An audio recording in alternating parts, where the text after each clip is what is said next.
இறைவனை எல்லில் கங்குல் பொழிதரு காலத்து எங்கும் பூசனை விடாது செய்து தொழுதகை தலைமீதேற துளும்பு கண்ணீருள் மூழ்கி அழுது அடியடைந்த அன்பன் அடியவர்க்கடிமை செய்வான். பொன்னி வடகரை சேர்நாரை ஊரில் புலக்கை முக மன்னன் 63 பதிதே மரபு செயல் பண்ண அத்தொண்ட தொகை வகை பல்கு மந்தாதி தன்னை சொன்ன மறைக்குல நம்பி பொற்பாதம் துணை துணையே. தூக்கு சீர்வரவு திருத்தொண்டர் தொகை விரிய வாக்கினால் சொல்ல வல்ல விரான் எங்கள் பாக்கிய பயனாம் பதிகுன்றைவாள் சேக்குலானடி சென்னி எடுத்துவாம். ஈராண்டு சிவஞானம் பெற்று எந்த நிகண்டாரினைத்தால் போற்றி நாராண்ட வல்லடியாருக்கருள் உரிந்த அருணந்தி நற்றால் போற்றி நீராண்ட கடந்தை நகர் மறைஞான சம்பந்த நிலத்தால் போற்றி சீராண்ட தில்லை நகர் உமாபதியா செம்பெருமதிருத்தால் போற்றி போற்றி. இப்பிறவி ஏழையேன் யான் வாழ்வு பிறவி இணையில்லா பேருரையை எழுதத் தந்தேன் செப்பரிய திருத்தொண்டின் சீர்மையெல்லாம் விளக்கி சிறியேனை தேற்றிதன் சிந்தை மயக்கருத்தி ஒப்பரிய நாயன்மார் உணர்வரிய தொண்டை ஓதுதற்கும் உரைப்பதற்கும் உள்ளொளியாய் நின்றீர் சுப்பிரமணிய தேசிகப் பெரியோய் உங்கள் துணைப்பாத மலரடியே தொழும்பன் என்றும் அடிமை.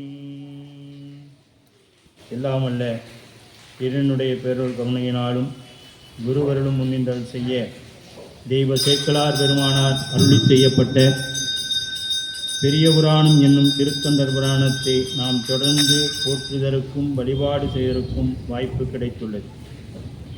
அருள் தரும் தேவகிரி அம்மையுடனாகிய அருள்மிகு பிரசன்ன நஞ்சுண்டேஸ்வர பெருமான் திருவடிகளை முக்கரணங்களால் வணங்கிக் கொண்டு என்னை நன்னெறிக்கும் ஆட்படுத்தி ஆசிரியர் பகுனமானார் திருவடிகளை மனம் மொழிமைகளால் வணங்கிக் கொண்டும் இங்கே வருகை தந்திருக்கக்கூடிய அடியார் பெருமக்களை திருவடியை வணங்கிக் கொண்டு இவ்வகுப்பினை சிந்திக்க முற்படுகின்றோம். திருச்சிற்றம்பலம்.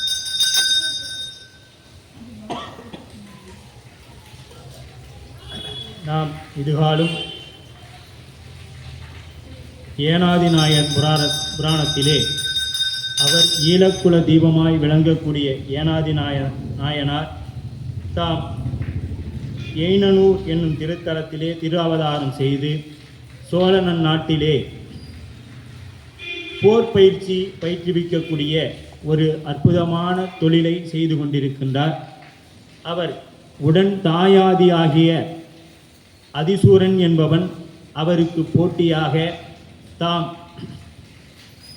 சூது செய்து வஞ்சனை செய்து அவரை வெல்ல வேண்டும், யாரேனும் ஒருவரே இங்கே பயிற்சி தர வேண்டும் என்று ஒரு முடிவுக்கு வருகின்றான். அதற்காக ஏனாதி நாயனாரை வம்படியாக சென்று ஒரு போருக்கு அழைக்கின்றார். அவர் போர் பயிற்சி தரக்கூடியவர். ஆகவே போருக்கு அழைத்தால் போக வேண்டும் என்பது மரபு. ஆகவே ஏனாதிநாத நாயனார் அந்த போருக்கு உடன்பட்டு உடனாக சென்று அந்த போரை செய்வதற்காக தயாராகி செல்கின்றார் என்ற அளவிலே நாம் சென்ற வகுப்பினை நிறைவு செய்திருந்தோம். 10வது பாடல் வெங்கண் புலி கிடந்த வெம்முளையில் சென்று அழைக்கும் பைங்கண் குறு நரியே போல்வான் படைகொண்டு பொங்கிய புறம் சூழ்ந்து போர் குறித்து நேர் நின்று அங்கன் கடை நின்று அழைத்தான் ஒளி கேளா அப்படிம்பார். அப்போ இந்த அதிசூரன் என்ன செய்கிறான் அப்படின்னு பார்த்தீங்கன்னா, ஒரு புலியோட குகையில் போய் நின்றுட்டு ஒரு குள்ளநரி நீ என்னையிட்ட வா அப்படின்னு சொல்லி கூப்பிடுவது போல அங்கே ஏனாதிநாத நாயனாயருடைய இல்லத்திற்கு முன்பாக வாசலில் போய் நின்று கொண்டு குள்ளநரி எப்படி தன் தந்திரத்தை வைத்து மற்றவர்களிடத்தில் ஜெயிக்குமோ அதுபோல அந்த குள்ளநரி குரு நரியே போல்வான். அந்த புலியோட குகையில் போய் நரி நின்றுட்டு கூப்பிடுதான், என்கிட்ட நீ சண்டைக்கு வா பார்க்கலாம் அப்படின்னு சொல்லி கூப்பிடுமா. அதுபோல் இவர் போய் என்ன பண்ணுறாரு, அவருடைய கடை அப்படின்னா அந்த வாசலில் போய் கடை நின்று அப்படின்னா அவருடைய வாசலில் போய் நின்றுட்டார். நின்றுட்டு நீ என்கிட்ட போருக்கு வா, யாரேனும் ஒருவரே யார் இதில் ஜெயிக்கிறாங்களோ அவங்க தான் இனிமேட்டு போர் பயிற்சியெல்லாம் தரணும் அப்படிங்கிற ஒரு முடிவுக்கு வரலாம் அப்படின்னு சொல்லி யார் கூப்பிட்றாருங்க, அதிசூரன் கூப்பிடுகிறான். ஏனாதிநாத நாயனார் இதை கேட்ட மாத்திரத்திலே போய் போருக்கு தயாரான உடைகளை எல்லாம் மாட்டிக்கொள்கிறார். கேளா அப்படிங்கிறார். கேளானா ஒலிக்கலா, காதுலேயே வாங்கிக்கல. அவர் யாரோ நம்மளை போருக்கு கூப்பிட்றாங்க, ஏன்னா யாருன்னு போயெல்லாம் பார்க்கல. வெளியில் வந்து அதை நம்ம அதிசூரன் தானே அப்படின்னு நினச்சிடுவாங்க. வேற யாரையும் அனுப்பியும் அவர் பார்க்கல. இப்படி யாரையுமே பார்க்காத அவர் என்ன பண்ணுறார், போருக்கு அழைக்கிறாங்கன்னு உடனே போய் அதுக்குண்டான ஆயத்த ஆடைகளை எல்லாம் மாட்டிக்கொள்கிறார்.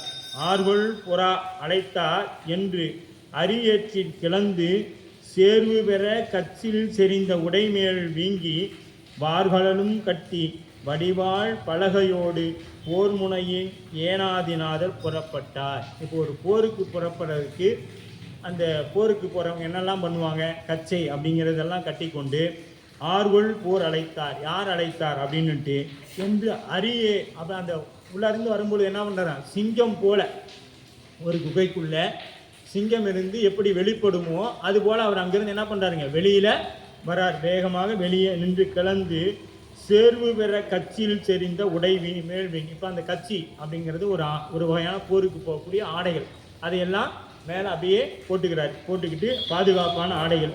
பலகையோடு அப்படின்னா கேடயம், நாம் அதை இன்றைய கேடயம்னு சொல்கிறோம். பலகையோடு, அந்த பலகையோடு போர் முனையின் ஏனாதிநாதர் இப்போ போருக்கு புறப்பட்டுட்டார் அவர். இந்த அளவில் சென்ற வகுப்பானது நாம் நிறைவு செய்திருந்தோம்.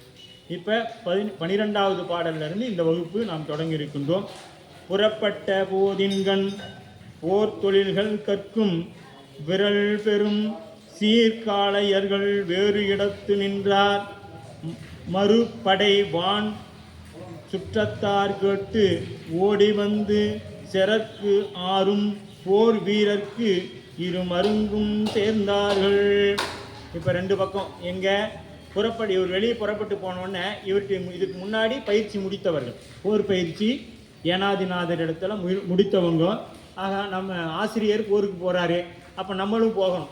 இப்போ நாயனார் போருக்கு கிளம்பிட்டார், அப்போ அவருக்கு உடனாக இருக்கக்கூடியவங்க, அவர்கிட்ட பயிற்சி எடுத்துக்கொண்டவங்கெல்லாம் ஆசிரியர் போகிறார், நம்மளும் போகணும். யார் எதுக்கு என்னெல்லாம் கேட்கல, அதனால் ஆசிரியர் பின்னாடி எல்லாம் போகிறாங்க. ஆனால் முத்தநாதன் என்ன பண்ணுறான், வீடு வீடாக போய் கூப்பிட்றான், நீங்கள் வாங்க நாம் போருக்கு போகணும். ஏனாதிநாதர்கிட்ட போருக்கு போய் அதில் யார் ஜெயிக்கிறாங்களோ அவங்க தான் இனி இந்த படைப்பயிற்சியெல்லாம் சொல்லித்தரணும் அப்படின்னு என்ன பண்ணுறாருங்க, இவர் வீடு வீடாக போய் கூப்பிட்டார். அதை தான் சொல்லுவாங்க, மல்லர் கூட்டத்தோடு சென்று அங்கே போய் மல்லர் கூட பண்ணி பதியோர் உடன் கூட பண்ணி 8வது பாடலில் சொல்லுவார் பாருங்க, பதியோர் உடன் கூட பண்ணி அமர்மேல் சென்று அவங்க வீட்டுக்கெல்லாம் போய் நீங்கள் வாங்க நாம் ஏனாதிநாதர்கிட்ட போர் பண்ணலாம் அப்படின்னு சொல்லி ஒவ்வொரு இடத்துல, ஏன்னா அவருக்கு ஆகாதவங்ககிட்டலாம் போய் இவர் அந்த போருக்கு அழைக்கிறார்.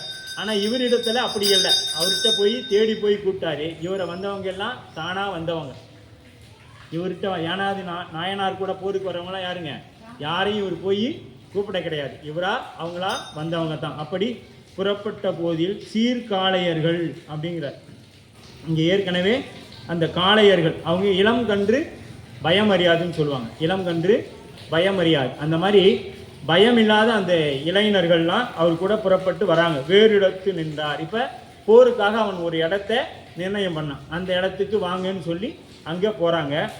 மரப்படை வான் சுற்றத்தார் கேட்டு ஓடி வந்து, அது மட்டும் இல்லாத அவர்கிட்ட வெளியில் பயிற்சி பெற்றவங்க வெளியில் இருக்காங்க இல்லையா, அவங்களும் இதை கேள்விப்பட்ட மாத்திரத்தில் அவங்களும் அந்த போருக்காக வராங்க. ஒரு பெரும் கூட்டமாக அங்கே பயிற்சி முடித்து வேறு இடத்துல இருக்கிறவங்களும் என்ன பண்ணுறாங்க, அவரிடத்துல வராங்க. சுற்றத்தாரும் வந்து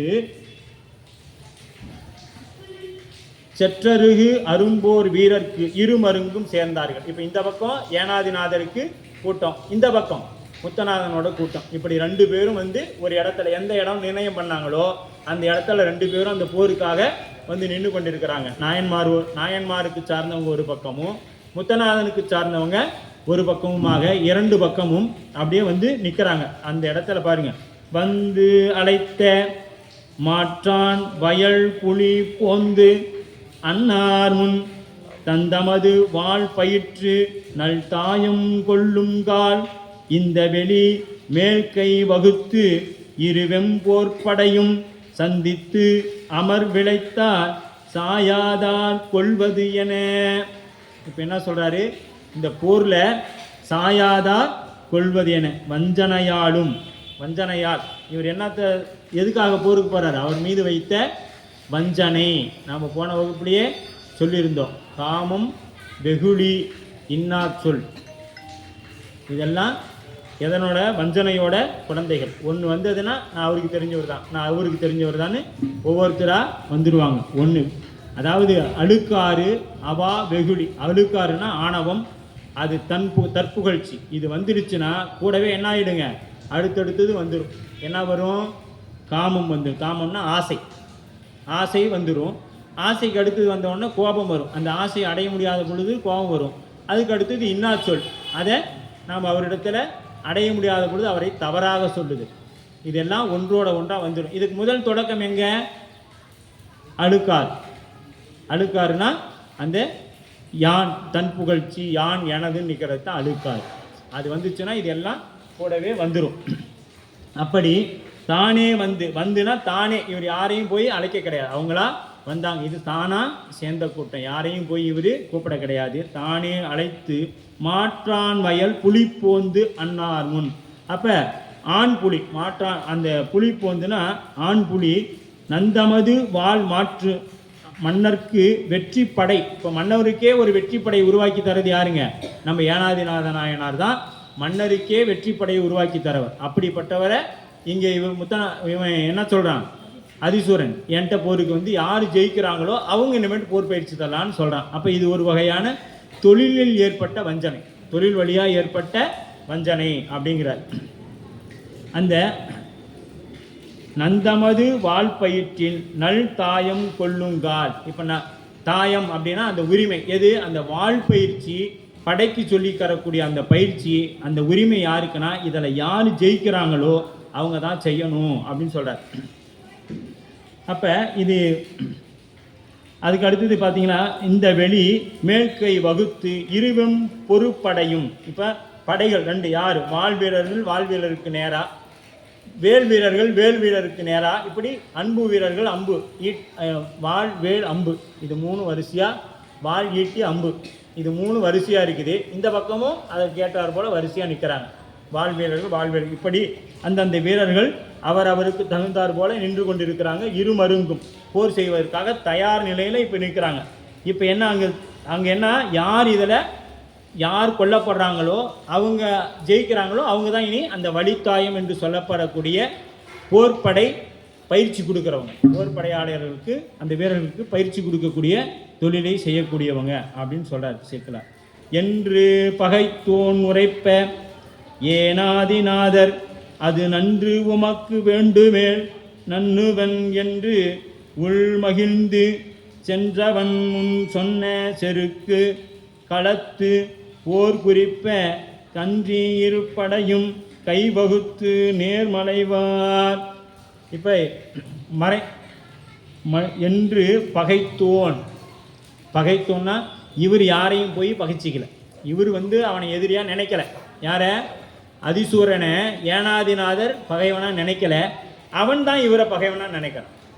பகைத்தோன் அப்படின்னா அவர் தான் யாருங்க? அதிசூரன் தான் நாயன்மாரை பகைவனாக நினைக்கிறார். உரைப்ப ஏனாதிநாதர் அது நன்று, இதுதான் உனக்கு நல்லதுன்னு நினைக்கிறியா? இதுதான் உனக்கு, நாம் யார் ஜெயிக்கிறோமோ எனக்கு இதில் உடன்பாடு கிடையாது, நன்றி. இப்போ நாம் ஒருத்தங்க என்ன பண்ணுறோம், நமக்கு ஆகாத ஒன்று செஞ்சுட்டாங்க ஒருத்தர். அப்போ நாம் போய் என்ன சொல்லுவோம்? சரி பரவாயில்லப்பா நல்லது. அப்போ நாம் அதை நல்லதுன்னு நினச்சி சொல்லியிருப்போம். மனசில் பண்ணிட்டானே அப்படின்னு ஒரு உள்ளார ஒரு எண்ணம் இருக்கும் நம்ம இடத்துல. இதை நம்மகிட்ட இவன் நமக்கு எதிராக பண்ணிட்டானேன்னு ஒரு எண்ணம் இருக்கும். இருந்தாலும் அதை வெளியே காமிக்க முடியாமல் என்ன சொல்லுவோம்? நல்லது பண்டு அப்படின்னு சொல்லி ஒரு வகையான அந்த வார்த்தையிலேயே நமக்கு அது தெரிஞ்சுக்கும் இல்லையா? அந்த மாதிரி இங்கே அவர் என்ன சொல்கிறார்? நன்று உனக்கு வேண்டுமேல் நன்னுவன். உனக்கு இதுதான் விருப்பம்னா நான் போர் செய்கிறேன், ஆனால் எனக்கு இதில் துளி அளவும் விருப்பம் இல்லை. உன்னோட போர் செய்வதற்கு எனக்கு விருப்பம் கிடையாது.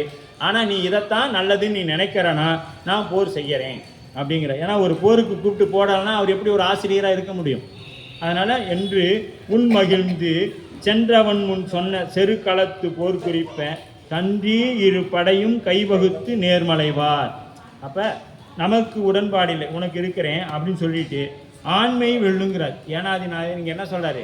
ஆண்மை வெல்லும் அப்படிங்கிறார். ஆண்மைனா நாம் என்ன சொல்லியிருக்கோம் ஏற்கனவே? அங்கே சொன்னாரே எரிபத்த நாயனார் புராணத்தில் புகழ் சொல்லார். சேக்கிலார் எங்கே சொன்னார்? அந்த அடியாருக்கு மரியாதை அடியாருக்கு வணக்கம் செலுத்துதலையும் அவர்கள் மதிப்பதையுமே என்ன சொன்னார் ஏனாதிநாதர் எரிபத்த நாயனார்?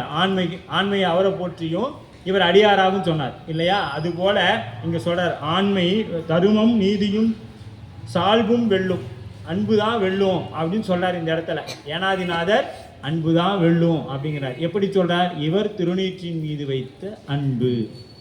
ஏனாதிநாதர் திருநீற்றின் மீது வைத்த அன்பு. இதை கேட்டோம்னா நாம் இந்த திருநீரை சிந்தனம் பார்த்தீங்களா? இந்த புராணத்தை நாம் படிக்க படிக்க திருநீரை கீழே சிந்த மாட்டேன். ஏன்னா அந்த திருநீருக்காகத்தான் ஏனாதிநாதர் தன்னுடைய உயிரை கொடுத்திருக்கிறார். மெய்ப்பொருள் நாயனாரும் இவரும் கொடுத்தது அந்த திருநீருக்காகத்தான். இறைவனை இவங்க பார்க்கல. அப்படி முன் சொன்ன எங்கே சொன்னாரோ அந்த இடத்துக்கு வந்து சேர்ந்துட்டாங்க. எங்கே அவர் ஒரு பயிற்சி அந்த போர் செய்வதற்காக ஒரு இடம் சொன்னார். கன்றி இரு படையும் கைவகுத்து நேர்மலைவார். அப்போ இரு படையும் எதிரெதிராக போரை தொடங்க செய்கிறாங்க. ரெண்டு பேரும் எதிரெதிராக போர், மல்லர் போரினை தொடங்க சொல்லியன. மலையவர்னா போரை தொடங்க சொல்லிட்டாங்க. இப்போ போர் தொடங்கிருச்சு. எங்கே? அந்த ஒரு ஊருக்கு வெளியில் ஒரு பெரிய இடம். அந்த இடத்துல 3 வகையான படைகளும், வாள், வேல், அன்பு, இந்த 3 படைகளும் அங்கே போர்களை தொடங்கிருச்சு. 15வது பாடல். மேக ஒழுங்கல் முன்கொடு இன்திரை தம் இடையே கொடு மகமருங்கினும் மண்ணினும் வாளுறும் ஏறு எதிர்ச்செல்வன ஆக நெடும் பலகையும் குளம் ஆள் வினைவாள் உடை ஆடவர் காகம் இடைத்த களத்து இரு கைகளின் வந்து கலந்தன. இப்போ 2 பேரும் அங்கே வந்து கலந்துக்கிறாங்க. என்ன? மேக ஒழுங்கின் முன் கொடுத்தின். மேக ஒழுங்குனா இப்போ பார்க்குறேனே, இதுதான் மேக ஒழுங்கு.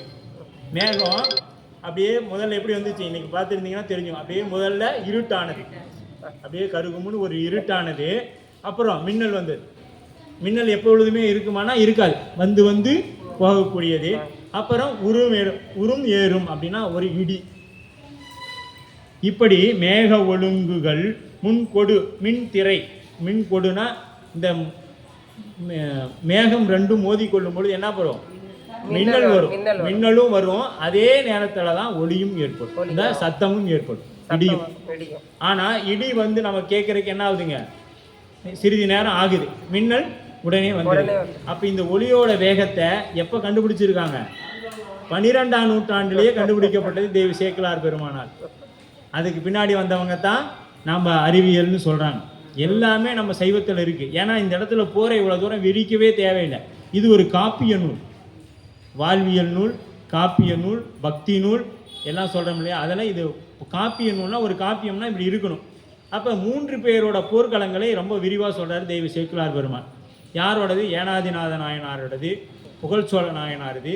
அதற்கு அடுத்தது பார்த்தீங்கன்னா கண்ணப்பர், அடுத்த புராணம் அவர் தான் இல்லையா? அப்போ அவரோடையும் அவர் வந்து விலங்குகளோட போர் செய்வதை எப்படின்னு வர்ணிக்கிறார். அப்போ ஒரு காப்பியம்னா எல்லாமே இருக்கணும். காதல் இருக்கணும், பக்தி இருக்கணும், சட்டம் இருக்கணும். இப்போ நம்ம சட்டத்தை ஏற்றியது யார்? தெய்வ சேக்கிழார் பெருமான் தான்.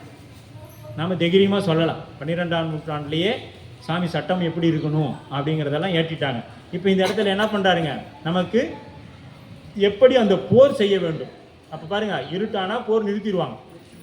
இப்போ இந்த ஒளியோட வேகத்தோட, சவுண்டோட வேகத்தோட லைட்டோட வேகம் அதிகம்.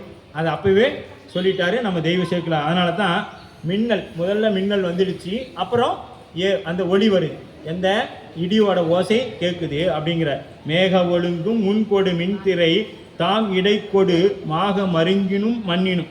அது மாதிரி இங்கே எப்படி இருக்குதா? மண்ணில் அவங்க அந்த கையில் பலகை வச்சுருக்காங்கல்ல, கேடயம், அது பார்த்தா கட்டங்கரேன்னு இருக்குது. அது பார்த்தா அப்படியே அந்த மேகம் போல். இப்போ மேகம் மேலேயும் அதே மாதிரி இருக்குது, கீழேயும் அதே மாதிரி இருக்குது. அந்த கையில் வாள் வச்சுருக்காங்க இல்லையா? அந்த வாள் வந்து அந்த கேடையை நகரும் போது அந்த வாள் தெரியுதான். அது எப்படி இருக்குதுன்னா மின்னல், அந்த மேகங்களுக்கு இடையே ஏற்படக்கூடிய மின்னல் போன்ற இருக்குதான் அந்த வாள்களுடைய அந்த ஒளி. அந்த வாள் ஏன்னா ரொம்ப கூர்மையாக இருக்கும் இல்லையா? கூர்மையாக இருக்கும். அந்த ஒளி பார்த்தா அந்த மின்னல் மாதிரி இருக்குதான். அந்த சத்தம், அந்த கேடயமும் வாளும் மோதக்கூடிய சத்தம் எப்படி இருக்குது? அந்த இடி போல சத்தம் இருக்குது. இப்போ புரியுதுங்களா உங்களுக்கு? ஓமை எவ்வளோ அழகாக தெய்வ சேக்கிழார் பெருமான் சொல்லியிருக்கிறார். இந்த ஓமை, அந்த மேகம் முதல்ல கருப்பாக வருது, அது மாதிரி இங்கே கேடயங்களாக தான் தெரியுது. முன்னாடி பாதுகாப்புக்காக தானே கொண்டு வருவாங்க, அது கட்டங்கரேர்னு தெரியுது.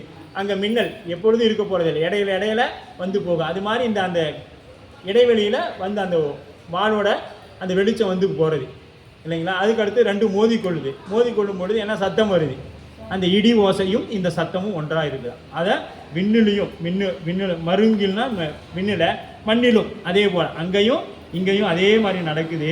வல் உரு ஏறு எதிர்கொள்வான் அப்படிங்கிற, ஏறு எதிர்கொள்வான். அது தாங்கினின் அழி வெறும் முழக்கங்களோடு நெருப்பு இடி. இப்போ இந்த இடி எப்படி இருக்கும், நெருப்பு இடியும் இருக்குது, நீரிடியும் இருக்குது. ஒரு இடத்துல இடி விழுந்தால் அது நாசம் பண்ணிடும், சுத்தமாக அழிச்சிடும். அது நெருப்பாகவும் விடும், அப்புறம் என்ன பண்ணுங்க, நீராகவும் விடும். நீரில் விழுந்துருச்சுன்னா அந்த இடத்துல என்றைக்கும் தண்ணீர் வற்றாது அப்படின்னு சொல்லுவாங்க. நெருப்பாக விழுந்துருச்சுன்னா அது எல்லாத்தையும் சாம்பலாக்கிடும் அந்த இடத்துல. இப்படி அந்த இடி போல இவங்களோட அந்த போர் நடந்து கொண்டு இருக்குது. இந்த இடி வந்தால் எப்படி இருக்குமோ நம்ம சொல்கிறோம் இல்லையா, ரொம்ப சத்தமாக இருக்குது, காதை கிழிக்கிற சத்தம். அப்படி அதே மாதிரி இங்கே அந்த மாதிரி சத்தங்களோடலாம் போர் நடந்து கொண்டு இருக்குது. ஆளும் தன்மையும் இப்போ எதுக்காக, ஆளும் தன்மை வேண்டுங்கிறதுக்காக. ஆக நெடும் பலகையும் குளம் ஆள் வினை வாழ்வுடை ஆடவர். இந்த வாழ் இருக்கக்கூடியவங்க எல்லாம் சண்டை போகிறாங்க. காகம் மிடைந்து களத்து இரு கையில் வந்து கலந்தனர். இந்த காகங்கள் கரைத்து திரண்டு வந்தது. இப்போ எதுக்கு காகம் வருதுன்னா, இவங்க போர் செய்து அங்கே எல்லாம் இறந்துருவாங்க இல்லையா, இவங்க கிளம்பக்குள்ளேயே காகம் வந்து தெரிஞ்சிருச்சான். காகத்துக்கு எப்பொழுதுமே முன்னாடியே சில தெரியுங்களாம். அது வந்து அந்த பறவைகள் சாஸ்திரத்தில் சொல்கிறாங்க. அப்படி அந்த காகம் வந்து ஏன், அதனால தான் நம்ம வீட்டில் வந்து காகம் கரைச்சோன்னே நம்ம என்ன சொல்கிறோம், இன்றைக்கி நம்ம வீட்டுக்கு யாரோ விருந்தாளி வரப்போகிறாங்க அப்படின்னு சொல்கிறோமா இல்லையா. அதுபோல் அந்த காகம் அவங்க கிளம்பி போகக்குள்ளேயே நடந்துருச்சா, இன்றைக்கி இவங்க போர் பண்ண போகிறாங்க, நமக்கு சரியான உணவு கிடைக்க போகுதுன்னு அது கூட்டங்களை எல்லாம் கூட்டிக்கிட்டு அது அப்படியே அது ஒரு பக்கம் வந்து அப்படியே நிற்குதான். இப்போ பாருங்கள், இங்கே 2 பக்கம் போர் நடக்குது. காகம் அடுத்து பருந்து கழுகுலாம் வரப்போகுது சரிங்களா. காகம் அதுக்கு முன்னாடியே தெரிஞ்சிருக்கு. அதனால் அது அங்கே காக மிடைந்த களத்து காகமும் அங்கே வந்து நிறைந்து இருக்குது. ஏன்னா அதுக்கு நித்திய உணவு, இப்போ அவ்வளோதான், தினைக்கு அதுக்கு உணவு கிடைக்க போகுது. ஏன்னா அங்கே கை கால்கள்லாம் வெட்டப்பட்டு அந்த உணவு கிடைக்க போகுதுன்னு காகங்களும் அங்கே வந்து ஒரே கூட்டமாக இருக்குது. இரு கையில் வந்து கலந்தன. கால் கழல் கட்டிய மல்லர்கள் கைகளில் மெய்கள் அடங்கிய வான்ஒளி வட்டம் முளைத்திட வந்து இரு கையின் முந்தின வேலோடு வேல் எதிர் நீள்வன மேவிய பாதாளம் விட்டு உயர் ஞாலம் உறும் பனி வீரர்கள் நான் நிமிர்கின்ற ஒத்தன. இப்போ இங்கே அந்த போரில் நடக்கக்கூடிய அந்த வாள் வச்சிருக்கக்கூடியவங்க அவங்க என்ன பண்ணுறாங்க, அவங்க கால் கழல் காட்டிய மல்லர்கள். அவங்க முதல்ல என்ன பண்ணுவாங்கன்னா, ஒரு போர் நடக்கும் பொழுது அந்த காலத்தில் ஒரு விதிமுறை, இப்படித்தான் ஒருவர்கிட்ட போர் செய்யணும், இப்படித்தான் கொல்லணும்னு ஒரு விதிமுறைகள் இருந்தது. இன்றைக்கெல்லாம் அப்படி கிடையாது. எந்த நேரம் வேணாலும் எப்படி வேணாலும் குண்டு போடுறாங்க, என்ன வேணாலும் பண்ணுறாங்க. ஒரு பெரிய குழந்தைங்க இருப்பாங்க, குழந்தைங்க அந்த கர்ப்பிணி பெண்கள் இருப்பாங்க, அங்கெல்லாம் போய் குண்டு போட்டுருவாங்க. இது வந்து இதுதான் பயங்கரவாதம். ஆனால் அப்போ ஒரு போர்னால் இப்படித்தான் நடத்தணும்னு ஒரு விதிமுறைகள் இருந்தது. அது எப்படி நடத்தினாங்க அந்த போர் அப்படின்னா, முதல்ல அவங்க காலை வெட்டுவாங்க, தொடையோட காலை வெட்டிடுவாங்க. அதற்கு அடுத்தது கையை வெட்டுவாங்க. அந்த கையை வெட்டின பிறகும் அந்த உடம்பு என்ன பண்ணால் உருண்டுட்டு போய் தலையில் முட்டுவோம். அந்த உடம்பு உருண்டுட்டு போய் தலையில் போய் அவனை முட்டும் எதிரியை. பிறகு தான் அதோட தலையை எடுப்பாங்க. இப்படித்தான் இருந்தது. அதே மாதிரி இருட்டாயிடுச்சுன்னா அந்த ஒளியை ஏற்படுத்தி, சங்கொலியை ஏற்படுத்தி அந்த போரை நிறுத்திக்குவாங்க. மறுபடியும் அடுத்த நாள் காலையில் தான் போர் தொடங்கும். இரவில் போர் செய்ய மாட்டாங்க. இப்படி நிறைய கட்டுப்பாடுகளுடைய இருந்தது. இன்றைக்கி நம்ம ஐநா சபை இருக்குது, அதையும் மீறி போர் நடக்குது, அதையும் மீறி போர்கள் நடக்குது அங்கங்கே. ஆனால் அப்போ இரவுனா நிறுத்திடுவாங்க, இரவு நேரங்களில் நிறுத்திடுவாங்க. மீண்டும் அடுத்த நாள் காலையில் இப்படி இன்னார் தான் போர் செய்யணும், இப்படி தான் இருக்கணும், இப்படியெல்லாம் வச்சுருந்தாங்க. ஆயுதம் இல்லாதவங்கள கொல்லக்கூடாது, இப்படியெல்லாம் சட்டத்திட்டங்கள்லாம் இருந்தது. ஆனால் இன்றைக்கி ஆயுதம் இருந்தாலும் இல்லைனாலும் ஒன்று கொடுத்தா போட்டு போயிட்டே இருப்பாங்க இல்லையா. அப்படி ஒரு கால் கழல் காட்டி, அப்போ கழல்னால் வீரம், வீரத்துக்கு அடையாளமாக கழல்கள். அதனால தான் நம்ம நாவுக்கரவர் பூழியர்கோன் வெப்பொழித்த புகழியர் கோன் கழல் போற்றி.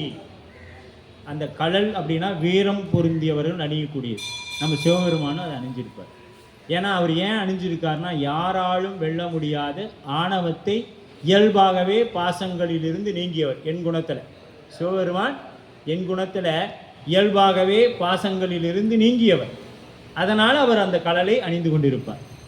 அதற்கு அடுத்தது யாருன்னா சம்பந்தர் அணிந்திருப்பார். புறத்தார்க்கு சேயொந்தன் பூங்கழல்கள் போற்றி நம்ம சிவபுராணத்தில் சொல்லுவோம். அப்படி அந்த கழல் என்பது வீரத்தை நமக்கு உணர்த்தக்கூடியதாக இருந்தது. அப்படி அணிந்த வீரர்கள் இவங்க சாதாரண வீரர்கள் அல்ல, கழல்கள் அணிந்திருக்கக்கூடிய வீரர்கள், அவ்வளோ வலிமை பொருந்தியவர்களாக இருக்கிறாங்க. அப்படி அந்த வீரர்கள் முன்கொடு கட்டிய மல்லர்கள், அந்த கழல்கள் மல்லர்கள்னா போர் செய்யக்கூடியவர்கள். யாருக்கு? அதிசூரனுக்காக போர் செய்யக்கூடியவர்கள் மல்லர்கள் அப்படிங்கிறாங்க. மல்லர்கள் கைகளில் மெய்கள் அடங்கிய மெய்கள், அப்புறம் அந்த வாள் மெய்கள் அடங்கிய வாள் ஒளி வட்டம் முளைத்திர, அந்த வாள் சுற்றுறாங்க பார்த்தீங்களா? இப்போ நம்ம ஒரு மின்விசிறி இருக்கும், அது நீங்கள் சாதாரணமாக பார்த்தா மூணு ரெக்கை இருக்கும் இல்லைங்களா? 3 ரெக்கை அல்லது 4 ரெக்கையில் இருக்கும். அதை நாம் இயக்கணும்னா என்ன ஆகுதுங்க? ஒரு வட்டமாக மட்டும்தான் தெரியும். ஏன்? அது சுற்றக்கூடிய வேகம், அந்த வேகமாக இருக்கிறதுனால, வேகமாக சுழல்றதுனால என்ன பண்ணுதுங்க? நமக்கு ஒரு வட்டம் தெரியும். அது மாதிரி இந்த கம்பு சுற்றுறவங்க பார்த்துருப்பீங்க சிலம்பத்தில், அவங்க வேகமாக சுற்றினா அவங்க கை தான் தெரியும், அந்த குச்சி நமக்கு தெரியாது. ஆனால் ஒரு வெளியில் ஒரு பெரிய வட்டம் தெரியும். அந்த மாதிரி வாள் சுற்றுறாங்க இவங்க. வாள் சுற்றுறது எப்படி இருக்குதுன்னா அந்த மாதிரி ஒரு வட்டத்தை உருவாக்கின்றது. அங்கே பாருங்கள், அதனால தான் சொல்கிறாரு பொங்கி வாழ்வொளி வட்டமிடுதல். வாழ்வொளி அந்த வட்டமிடுதல் வந்து இரு கையில் முந்தின. இப்போ 2 பக்கமும் அதே மாதிரியே இருக்குது. 2 பேரும் இணையாக போர் செய்கிறாங்க. 2 பக்கமும் அந்த ஒளி வட்டம் தெரியுது. அந்த ஒளி வட்டத்தில் அப்போ அந்த அளவுக்கு வாள் வீசி சண்டை போட்டு கொண்டு இருக்கிறாங்க. இது ஒரு பக்கம் நடக்க, அடுத்தது இந்த வேல் வச்சுக்கிட்டு இருக்காங்க இல்லையா, ஈட்டி வந்து அவங்களோட உயரமாக இருக்கும். ஈட்டி பார்த்துட்டிங்கன்னா அந்த வீரர்களோட உயரமாக இருக்கும். ஒரு கையில் அவங்களுக்கு இடையும் வச்சுருப்பாங்க, வாள் வச்சுருக்கவங்க போல். இன்னொரு கையில் ஈட்டி வச்சுருப்பாங்க, வேல் வச்சுருப்பாங்க. அதை என்ன பண்ணுவாங்கன்னா அது வந்து குத்திட்டு போகுதான். அது எப்படி தெரியுதுன்னா பாம்போட நாகலோகத்தில் இருக்கக்கூடிய பாருங்கள், வேலோடு வேல் எதிர் நீள்வன மேவிய பாதாளம் விட்டு, பாதாள லோகத்தில் இருக்கக்கூடிய அந்த நாகலோகத்தை விட்டு அந்த நாகர்கள்லாம் மேலே வந்துட்டாங்க போல. அவங்க நாக்கை நீட்டி சண்டை போடுற மாதிரி இருக்குதான். அந்த ஈட்டி வந்துட்டு போகிறது. ஏன்னா குத்தனா அப்படியே குத்திக்கிட்டே இருக்க மாட்டாங்க, குத்தி எடுத்து மறுபடியும் குத்துவாங்க. இப்படி தான் செய்வாங்க. அது பார்த்தீங்கன்னா பாம்போட நாக்கு வெளியில் வந்துட்டு போகிற மாதிரி இருக்குதான். எவ்வளோ அழகாக சேக்கிழார் பெருமான் உண்மையை சொல்லியிருக்கார் பாருங்கள். பாம்பு கீழே நாகலோகத்தில் இருக்கக்கூடிய அவங்க அந்த நாக்கை நீட்டினா, பாம்பு எப்படி நாக்கை நீட்டினா அந்த பூச்சிகளை உணவு எடுத்துகிட்டு போயிடும். மறுபடியும் அதை சாப்பிட்டு என்ன பண்ணுவோம், மறுபடியும் அந்த நாக்கு வெளியே வரும், மறுபடியும் அந்த பூச்சி எடுத்துக்கிட்டு உள்ளே போயிடும். இப்படி அவர்களும் அந்த ஈட்டி வந்துட்டு போதான். வேலோடு வேல் எதிர் மூழ்வன மேவிய பாதாளம் விட்டு உயர் ஞானம் உயர்பணி வீரர்கள் நான் நிமிர்கின்ற ஒத்தனை. அந்த பாம்பு எப்படி வருமோ அந்த நாக்கு, அதுபோல் இவங்களோட அந்த ஈட்டி வந்துட்டு போகுதான். பாருங்கள் எவ்வளோ அற்புதமான அந்த போர்க்காட்சி தெய்வ சேக்கிழார் பெருமான் வர்ணிக்கிறார்னு.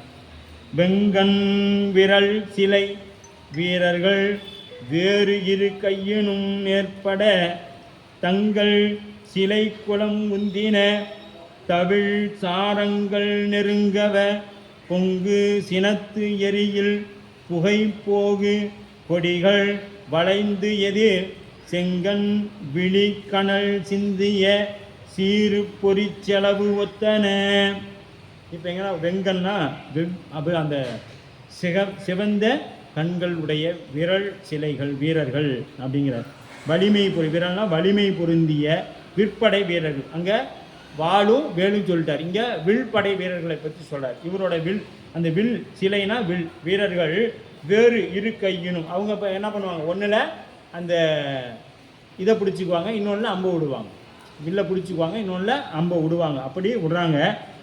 முன் சொன்ன வாட்படை வேட்படை போர் வீரர்கள் வேறாக அணிவகுத்து நிற்க இவங்க அந்த பக்கம் நேராக இவங்க அவங்களுக்கு நேராக இவங்க கூட்டத்துக்கு நேராக இவங்க இருக்கிறாங்க. இவங்க செய்கிறது எப்படின்னா சரங்கள் அப்படியே அந்த பாம்பு வரிசையாக எப்படி அந்த இதிலேருந்து வெளியில் வரும், புத்திலேருந்து வரிசையாக வரும். நிறையா பாம்பு உள்ளார இருந்துச்சுன்னா வரிசையாக வேகமாக வருமா, அதுபோல் இந்த அம்புகள் அப்படியே சரசரமாக அப்படியே போயிட்டே இருக்குது. பொங்கு சினத்து எரியின் புகை போக அப்போ அந்த மாதிரி வருது. அதுக்கு அடுத்து என்னென்னா அந்த அம்பு போகிறது எப்படின்னா இது ஒரு பக்கம் இருக்க அந்த வால் ரெண்டு வாள்களும் மோதிக்கொள்வது எப்படின்னா நெருப்பு பட்டு அதிலேருந்து அப்படியே ஒரு வகையான புகை நெளிந்து மேலே போகுதான். எவ்வளோ அந்த போர்க்கள காட்சியை அற்புதமாக இன்றைக்கி எத்தனையோ நம்ம பார்த்திங்கன்னா இந்த கிராஃபிக்ஸ் வந்துருச்சு இல்லையா, கிராஃபிக்ஸ்லாம் வந்துருச்சு, அதில் இதெல்லாம் கொண்டு வரலாம். ஆனால் சேக்கிழார் பெருமான் தன்னுடைய அந்த காப்பியத்தில் எப்படி அந்த கொண்டு வந்துக்கிறார், அது பட்ட மாத்திரத்தில் அந்த வாளிலிருந்து புகையாக அப்படியே வளைந்து நெளிந்து போகுதான். வளைந்து புகை போக கொடிகள் வளைந்து, அந்த கொடிகள் போல வளைந்து எதிர் செங்கண் வெளி கனல் சிந்திய சீறு பொலி செலவு ஒத்தன. அப்போ பொங்கு சிவந்த செங்கன்கள் வழியே நின்று அப்படியே அவங்களுக்கு அந்த கோபம், செங்கன்னா என்னங்க, கோபமாக தான் இருந்தால் தான் போர் பண்ண முடியும். அங்கே போய் சிரிச்சுட்டு இருந்தால் போர் பண்ண முடியும்.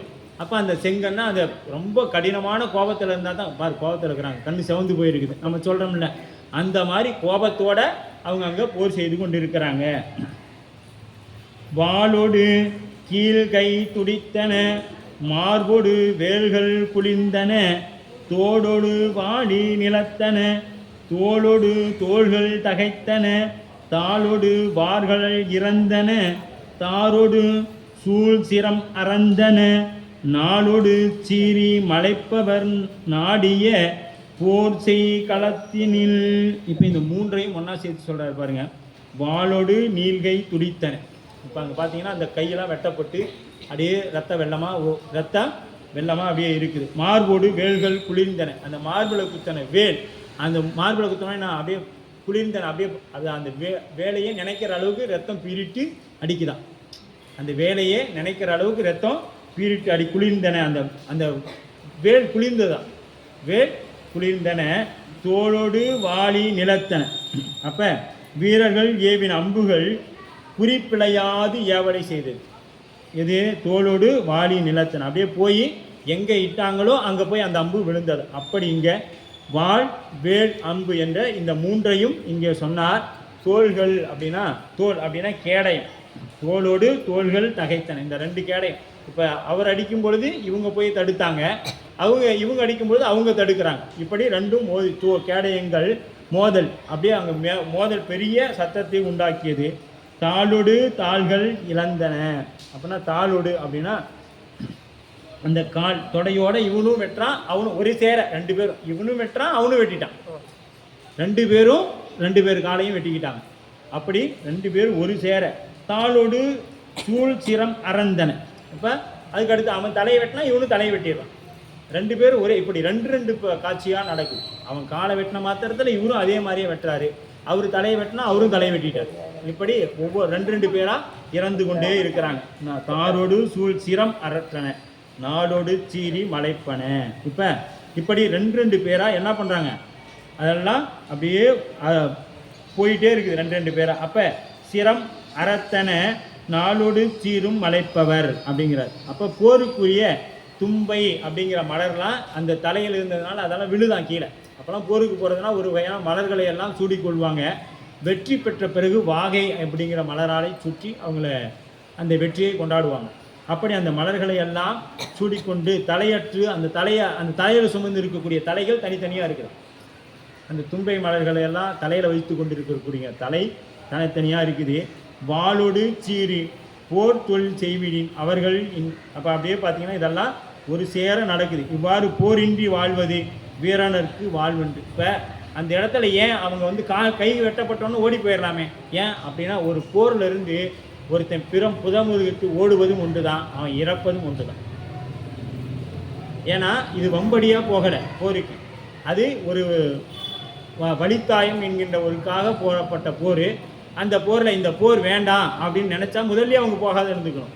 போருக்கு போன பின்னாடி நான் இதில் செய்ய மாட்டேன், இந்த போர் செய்ய மாட்டேன்னு சொல்லி நாம் போனோம்னா என்னாச்சுங்க, அது இறப்பதற்கு சமமானது. அதற்கு அடுத்தது பார்த்தீங்கன்னா இப்போ இப்போ இந்த ரிசர்வ் படைன்னு ஒன்று இருக்கும் போலீஸில். அவங்க பார்த்தீங்கன்னா வருஷம் முழுக்க சும்மா இருப்பாங்க. எங்கேயாவது ஒரு கலவரம்னா அவங்கள அனுப்பி விட்ருவாங்க. அவங்களுக்கு உண்டான அந்த ஹெல்மெட்டு, கையில் இருக்கிற அந்த தடுப்பான்கள் எல்லாம் கொடுத்து அனுப்பிடுவாங்க. போனவொன்னே அவங்களுக்கு யாருமே தெரியாது, லத்தியை கையில் வச்சு அடிச்சுக்கிட்டே இருப்பாங்க. யார் முன்னாடி இருந்தாலும் அடிச்சிடுவாங்க. அது பார்த்தீங்கன்னா அவங்க ஒரு மன மகிழ்ச்சியோடு செய்வாங்க. இன்றைக்கி தாண்டா நமக்கு விருந்து கிடச்சிருக்குது. அந்த போலீஸு அந்த காவல்துறை என்ன பண்ணுவாங்க, இன்றைக்கி தான் நமக்கு வேலையே கொடுத்துருக்குறாங்க, இந்த பிரமுக்கு இன்னைக்கு தான் வேலை அப்படின்னு சொல்லி அந்த லத்தி எடுத்து அடிப்பாங்க. அதுபோல இந்த போர் வீரர்கள் ஆகா இன்னைக்கு நமக்கு இது கொடுக்கப்பட்ட பணி அப்படின்னு ஒரு ஆனந்தத்தோட கை போனாலுமே அந்த பணிகளை செய்து கொண்டிருக்கிறாங்க. இப்போ களத்தில் இருக்கக்கூடிய எல்லையை பாதுகாக்கக்கூடிய இராணுவ வீரர் அங்கே என்ன பண்ணிட்டு நமக்கு காலில் சுட்டுட்டான்னு அவர் கம்முன்னு இருக்க போகிறாரா? அதை ஒன்று துணியை கட்டிக்கிட்டே மறுபடியும் அவரால் முடிந்த அளவுக்கு அங்கே போய் பணி செய்வதற்கு போவார். போராடுறதுக்கு எதிரி கூட போராட போவாரே ஒழிய நமக்கு காலில் கட்டுப்பட்டு அடிபட்டுச்சு நம்ம இப்படி ஆஸ்பத்திரிக்கு போயிடலான்னு மருத்துவமனைக்கு போகலான்னு அவர் போக மாட்டார். அப்போ அங்கே எப்படி போராடுவாரோ அதுபோல் இங்கே அவங்க எல்லாருமே போர் செய்து கொண்டே இருக்கிறாங்க. வாளோடு மலைப்பன நாடி போர் செய்து களத்தின இப்படி அவங்களே என்ன பண்ணுறாங்க, யாரும் வேண்டான்னு சொல்லி முடியாமல் அங்கே போகலை, எல்லாருமே அங்கே அந்த போர் செய்வதற்கு தயாராக போர் செய்து கொண்டே தான் இருக்கிறாங்க. குருதியின் நதிகள் பறந்தன, குறை உடல் ஓடி அலைந்தன, பொறுப்படை ஆறும் துணிந்தி சிந்தின, குறை குடை சொறி குடர் உடல் பம்பின, வெறுவ எருவை நெருங்கின, விசி அரு துடிகள் புரண்டன, இரு படைதனிலும் எதிர்த்தவர் எதிர் எதிர் அமர்செய் பரந்தலை. இப்போ இங்கே என்ன பண்ணுறாங்கன்னா அடுத்தது இது முழுக்க இன்றைய வகுப்பு முழுக்க போர்க்களமாக தான் நமக்கு போகுது. ஏன்னா அவ்வளோ காப்பியம் நிறைந்ததாக இவர் அவ்வளோ ஆழமாக இந்த போரை சொல்கிறார். ஏன் அப்படின்னா அந்த திருநீருக்காக என்னெல்லாம் நடக்குதுன்னு நாம் தெரிஞ்சுக்கணும். நாம் திருநீர் ஏன் பூசினவங்களை நாம் ரொம்ப மதிக்கணும், அவங்கள இறைவனாக பார்க்கணும் அப்படின்னு நமக்கு சாத்திர நூல்கள் சொல்லுதுன்னா காரணம் இவருடைய புராணம் தான். மெய்ப்பொருள் நாயனார் புராணமும் இவருடைய புராணம்தான் அதுக்கு காரணம். அப்போ குருதியின் நதிகள் பறந்தன, நதிகள்னு சொல்கிறார். பறந்தனா அங்கே நதிகள் விரிந்திருக்குது. எப்படி அங்கே வேல் படை ஒரு பக்கம் அதிலிருந்து ரத்தம் போகுது, வால் படையில் ஒரு பக்கம் ரத்தம் போகுது, அங்கே வில் படையில் ஒரு பக்கம் ரத்தம் போகுது. இப்போ நிறைய ஆறுகள் ஓடுது, அதனால் நதிகள் பறந்தனார். ஒரு நதியெல்லாம் இல்லைங்க, நிறைய ரத்த ஆறுகள் ஓடுது. போர்க்காலத்தில் நிறைய ரத்த ஆறுகள் ஓடுதான். குறை உடல் அலைந்தன, கை கால் வெட்டப்பட்ட உடல்கள் அப்படியே அங்கங்கே அலையுது. அது என்ன பண்ணுது, அடுத்தது என்ன சண்டை போடலாம் அப்படியே தட்டு தடுமாறி ஒரு கால் இல்லாதவன் ஒரு கை இல்லாத இப்படியெல்லாம் போய் அங்கே அலைந்தன, போர் செய்கிறாங்கங்கிறார். பொறுப்படை அறுத்துணி சிந்தின.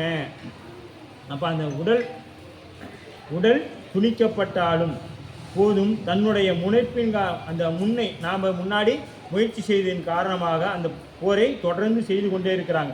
வெவ்வேறு படைகள் கொண்டு துடித்தன. அப்போ வெவ்வேறும் அங்கே கொண்டு போய் அந்த படைகளை கொண்டு துடிக்கிறாங்க. குடை சொறி குடல்கள் அந்த குடல்கள்லாம் என்ன பண்ணுதுங்க, பொருட்படை அறுத்துணி சிந்தின, குடை சொறி குடல் உடல் பம்பின. அந்த குடல் அறுத்து வயிற்றில் கிழிச்சு அந்த குடல்லாம் வெளியில் வந்து இருக்குதான். பாருங்கள் எவ்வளவு ஆழமான சிந்தனை தெய்வ சேக்கிழார் பெருமானுக்கு. பயிரிடை வாளும் வேலும் அம்பும் தக்கர் குடல்கள் உடலில் வெளிவந்து சொறின. அப்படியே அங்கே குடல்கள்லாம் வெளியில் வந்து அங்கெல்லாம் கிடக்கிறாங்க. அந்த வீரர்கள் எல்லாம் கொல்லப்பட்டு கிடக்கிறாங்களாம். அதுக்கு அடுத்தது குடல் வந்து எவ்வளோன்னு பார்த்தீங்கன்னா 34 அடி. ஒரு மனிதனுடைய வயிற்றில் இருக்கக்கூடிய குடலின் நீளம் சுமாராக 34 அடி நீளம் இருக்குதான். 34 அடினா இங்கேருந்து இந்த மண்டபம் வந்து 40 அடிங்க. இதில் 3/4 வாசி தூரம் நம்ம குடல் இருக்குதுங்க. சுருட்டி சாமி வச்சுக்கிறார் இல்லையா, சுருட்டி சாமி இங்கே வச்சுக்கிறார். வெறுவர எருவை நெருங்கின. இதை பார்த்தோன்னே கழுகுகள், எருவைனா கழுகு, இவை பிணங்களை தின்று, அது பிணங்களை திங்கிறதுக்காக அது வந்துடுச்சு. அடுத்து ஏற்கனவே என்ன பண்ணிடுது, காகமும் வந்துடுச்சு. நெருங்கின விசியரு துடிகள் புரண்டன. அப்போ உயிரற்ற அந்த பிணங்கள் என்ன பண்ணுது, அந்த துடிக்கும். தெரியுதுங்களா, ஒரு உயிரை கொலை செய்தோம்னா என்ன பண்ணும், அறுத்தோம்னா எல்லாம் நிறைய அழுக்கிறாங்கல்ல பார்ப்போமே கடையில். அது அந்த சிறிது நேரம் இல்லை ஒரு 2 மணி நேரம் கழித்து போய் பார்த்தீங்களா கூட அந்த மேலே அந்த சதை துடிச்சிட்டு இருக்கும். அந்த உயிர் இருக்கிற வரைக்கும் அது துடித்து கொண்டு தான் இருக்கும். உயிர் இருக்கிற வரைக்கும் துடித்து கொண்டு தான் இருக்கும். அதை தான் நாமளும் வாங்கிட்டு வந்து செஞ்சு சாப்பிட்லாங்கிற முடிவில் இருக்கிறாங்க. அது பழக சரியாக போயிடுங்க. நாம் இப்போ இன்றைக்கி என்ன பண்ணுவோம், அசைவம் சாப்பிட்டா அவங்களோட நான் பழக மாட்டேன், அது பார்த்தா எனக்கு ஒரு அருவருப்பாக இருக்குது. இதெல்லாமே ஒரு வகையான நமக்கு நாம் இன்னும் முழுமையாக இறைவனிடத்தில் வரலன்னு தான் பொருள். அவங்க என்னத்தையும் சாப்பிட்டுட்டு போகிறாங்க. நாம் இறைவனை சிந்தித்து கொண்டிருந்தோம்னா அதெல்லாம் நமக்கு தெரியாது. ஏன்னு கேட்டிங்கன்னா, இப்போ நாம் போய் சாமி கும்பிட்டுட்டு இருக்கிறோம். சாமி கும்பிட்டுட்டு இருக்கும் பொழுது நாம் இறைவனை மட்டுமே அந்த இடத்துல சிந்திச்சோன்னு வச்சுக்கிங்க, வேறு யார் அங்கே என்ன சொன்னாலும் நமக்கு காதில் விழாது. வேற யார் என்ன சொன்னாலும் நமக்கு காதல விழக்கூடாது. அப்போ தான் நம்ம சாமியை ஒருமனதாக நினைக்கிறோன்னு அர்த்தம். சாமியை ஒருமனதாக நாம் அங்கே கும்பிட்டுட்டு இருக்கிறோன்னா வேற யார் என்ன அங்கே பேசினாலும் நமக்கு கேட்கக்கூடாது, அங்கே என்ன நடந்தாலும் நமக்கு தெரியக்கூடாது. அப்படி கும்பிட்டோம்னா தான் சாமியை நாம் ஒருமனதாக கும்பிட்றோன்னு அர்த்தம். வீட்டில் சாமி கும்பிட்டுட்டே இருப்போம், டிவி ஓடும், குழந்தைங்க கத்தும், இத்தனையும் நடக்கும், சாமி கும்பிட்றத விட்டு நாமளும் சத்தம் போடுவோம். நீங்கள் என்ன பண்ணீங்க? அப்போ இன்னும் நம்ம சாமி கும்பிட ஆரம்பிக்கவே இல்லை.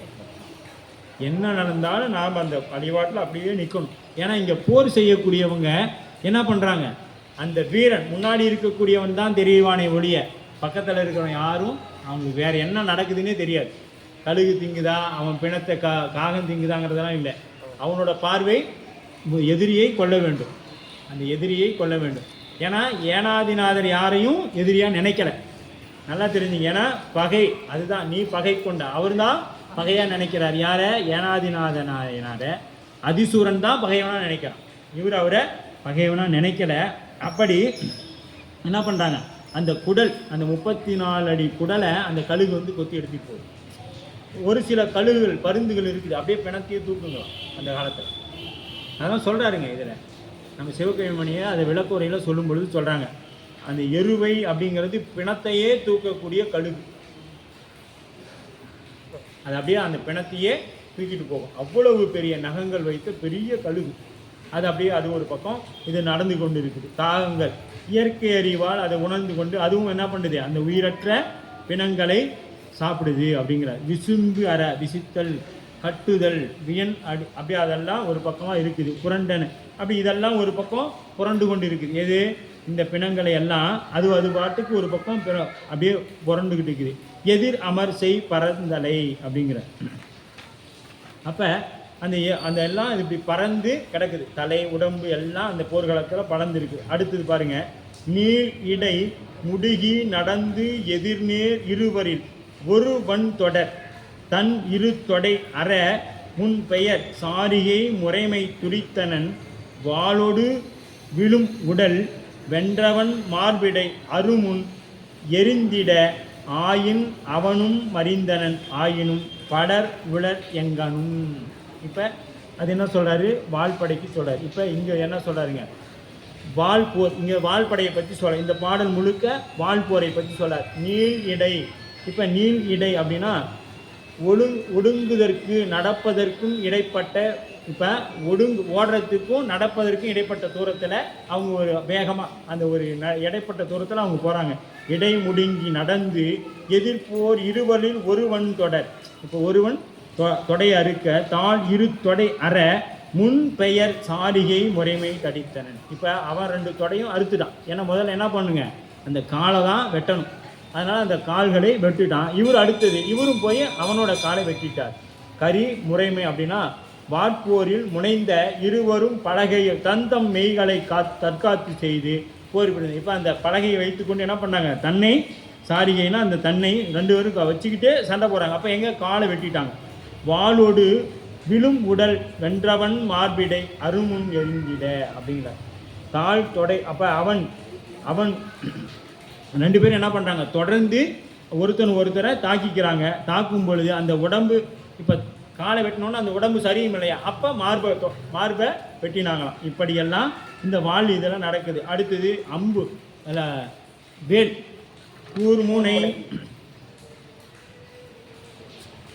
கூர்முனை முடுகி நடந்து எதிர்நேர் இருவரில் ஒருவன் தொடர் தாள் இரு தொடை அற முன்பெயர் சரிகை முறைமை தடித்தனன் வாளோடு விழும் உடல் வென்றவன் மார்பிடை அருமுன் எரிந்திட ஆளின் அவனும் மறிந்தனன்.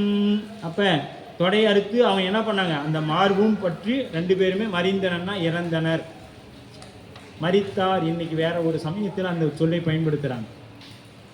மரித்தார் அப்படின்னா இறந்தான் அப்படின்னு பொருள். இப்படி சண்டை போட்டு வாள் சண்டை போட்டு இறந்துடுறாங்க. அடுத்தது கூர்முனை அகில் கொடு முடிந்தன கூடி முன் உருவிய தட்டுடன் நேர் உரம்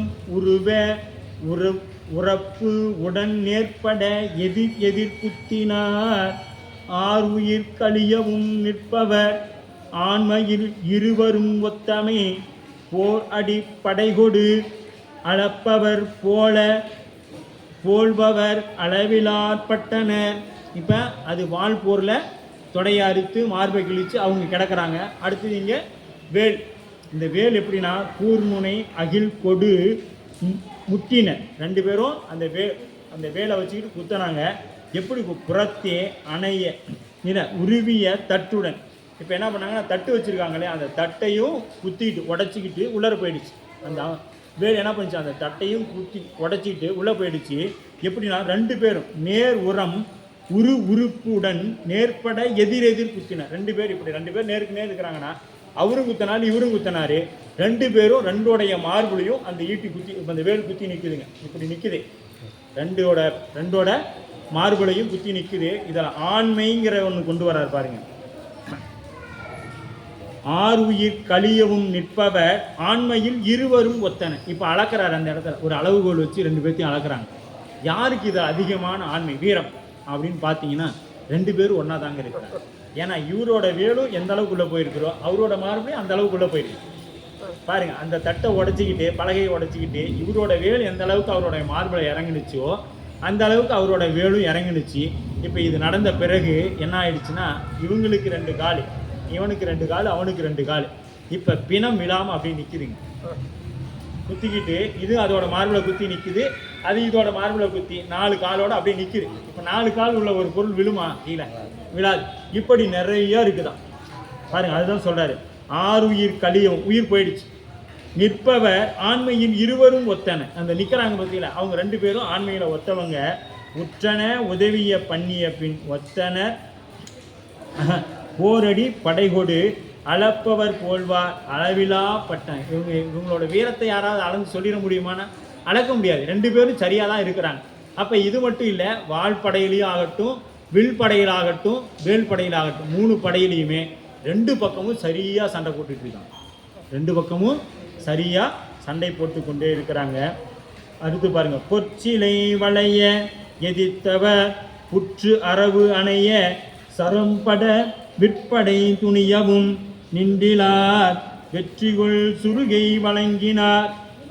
முற்றிய பெருவலன் இன்றியும் முற்பட கொடை நிலை நின்ற உற்றன உதவிய பண்ணிய பின்னர் ஒத்தனர் உளார் சிலர் கண்டகர் அப்படிங்கிறார். அப்போ பொறி சிலை வளை எதிர்த்தவர். இப்போ அந்த சிலைனா வில்படை, வில்லால் எதிர்த்தவங்க. பிறகு எதிர்த்தவங்க புற்றரவு அணைய சரம்பட. அப்படியே அந்த சரம்படனா அப்படியே அந்த சரசரன்னு வந்துகிட்டே இருக்கிற மாதிரி அந்த புற்று அரவு, அந்த புத்திலேருந்து பாம்பு வர மாதிரி அம்புகள் வந்து தீந்துருச்சிங்க. அம்பு தீந்து போயிடுச்சு. இப்போ என்ன பண்ணிட்டாங்கன்னா விற்படை துணியவும் நில்லா. இவங்க நின்றுக்கிற அச்சோ அன்பு தீர்ந்து போச்சு நிற்கலைங்க. வெற்றி கொள் சுரிகை வழங்கினார். இப்போ அவங்க அந்த ஒவ்வொரு வீரனும் என்ன பண்ணுவாங்கன்னா ஒரு சின்னதாக ஒரு உடைவாள் ஒன்று வச்சுருப்பாங்க. சின்னதாக ஒரு உடைவாள் வச்சுருப்பாங்க. இன்றைக்கும் நம்ம பாரதத்தில் இந்தியாவில் பஞ்சாப்காரங்க அதை வச்சுருப்பாங்க. இன்றைக்கி ஒரு பெரிய வாள் இல்லைனாலும் சின்ன சின்னதாக ஒரு சுரிகைன்னு சொல்லப்படக்கூடிய ஒரு வாள் வைத்து கொண்டு இருப்பாங்க. அவங்களுக்கு மட்டுமே அனுமதி உண்டு. நம்மளாம் ஆயுதம் வச்சோம்னா குண்டாசுலத்துக்கு உள்ள போட்டுருவாங்க. அவங்களுக்கு மட்டுமே அந்த அனுமதி உண்டு, அவங்க வச்சுருப்பாங்க. ஏன்னா அவங்க மத சடங்கு பிரகாரம் அதை வைக்க வேண்டும் என்பது அவங்களுடைய சடங்கு. அதனால் அவங்க அதுக்காக வைத்து கொண்டிருப்பாங்க. தன்னோட இடுப்பில் எப்பொழுதும் வைத்து கொண்டே இருப்பார்கள். அதுபோல் இங்கே என்ன பண்ணாங்களா, ஒவ்வொரு வீரனும் ஒரு சுரிகைனா சின்ன ஒரு வாள் வைத்திருப்பாங்க. இப்போ அம்பு தீர்ந்தோடனே அவன் அம்பு தீர்ந்து போயிடுச்சேன்னு அந்த போரை அவன் விட்டுறல. அடுத்து அந்த சுரிகை வாழை கொண்டு போய் அவன் எதிரி எப்படி கொள்ளலாம் அப்படின்னு அவன் சொல்கிறான். இது எப்படி இருக்குதுன்னா அப்படியே அழகாக சொல்கிறாரு பாருங்க சேக்கிழார் பெருமான். கொடை கொடுத்து கொண்டே இருக்கும். முற்றிய பெரும் வளன் இன்றியும். அந்த வளம், அந்த என்ன சொல்கிறது, இந்த பொருள் கொடுத்து கொண்டே இருக்கிறவங்க எப்பொழுதுமே கொடுக்குறவங்க கொடுத்துக்கிட்டே இருப்பாங்க இல்லையா. கர்ணன் கூட என்ன பண்ணாங்க, இடது கை கொடுப்பது வலது கைக்கு தெரியாது. ஒரு முறை கேட்கும் பொழுது வலது கையில் எண்ணெய் கிணறு வச்சுருப்பார், இடது கையில் கொடுப்பார். அது தர்மம் இல்லைன்னு சொல்லுவாங்க. ஆனால் அந்த கையிலேருந்து இந்த கையில் மாத்திரக்கூட எனக்கு மனசு மாறிடுச்சுன்னா என்ன பண்ணுறது, அதனால் நான் இடது கையில் கொடுத்தேன். அது தர்மமாக என்னங்கிறதுலாம் எனக்கு தெரியாது. அப்போ நினைக்கிற பொழுது நினைத்ததை செய்யணும். நல்லதை நினைச்ச மாத்திரத்தில் செய்திடும். சரிங்களா, நல்லதை நினச்ச மாத்திரத்திலே செய்திடணும். இல்லைன்னா அடுத்த கொஞ்சம் நேரத்தில் நம்ம மனசு மாறி போயிடும். இப்போ ஒரு கோயிலுக்கு நன்கொடைக்கு வராங்க, ஒரு 100 ரூபா தரணும்னு நினைக்கிறோம். அந்த 100 ரூபாயை அப்பயே கொடுத்துறோம்.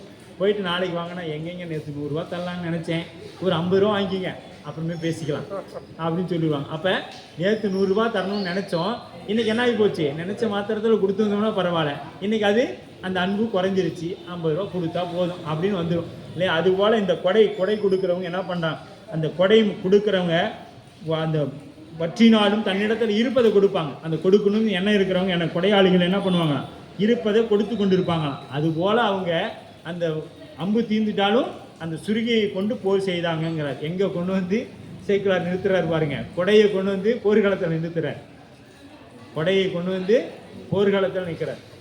அப்போ அந்த கொடை என்பது எவ்வளவு முக்கியமானது, கொடை கொடுப்பது எவ்வளோ முக்கியமானது இந்த இடத்துல நாம் தெரிஞ்சுக்கணும். 6 உயிர் அப்படின்னா உயிரின் சிறப்பு நோக்கி 6 உயிர் என்றார். அப்போ நிலை நின்ற உற்றன உதவிய, அப்போ அங்கே உதவணும் அப்படிங்கிறது தான் எதுக்கு, பண்பின் ஒத்தனர் உலர் சிலர் கண்டர். அங்கே பார்த்தீங்கன்னா இந்த மாதிரி அந்த உடைவாளை வைத்து கொண்டும் போர் செய்தவங்க இருக்கிறாங்க.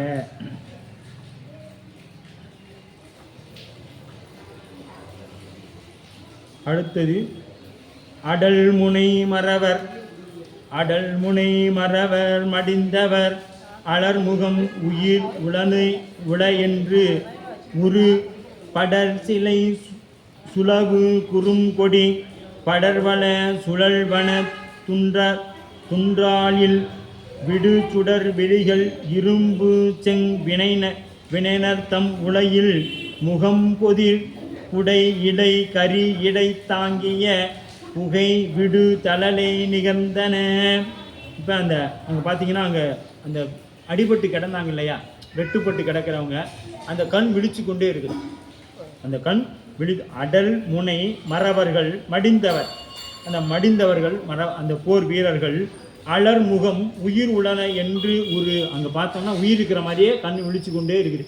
செக்கச்செவேல் கண் அப்படியே விழித்து கொண்டே இருக்குது. படர் சிலை உருகு கருங்கொடி படர்வன சுழல் பட துன்றிய இல் அப்படிங்கிறார்.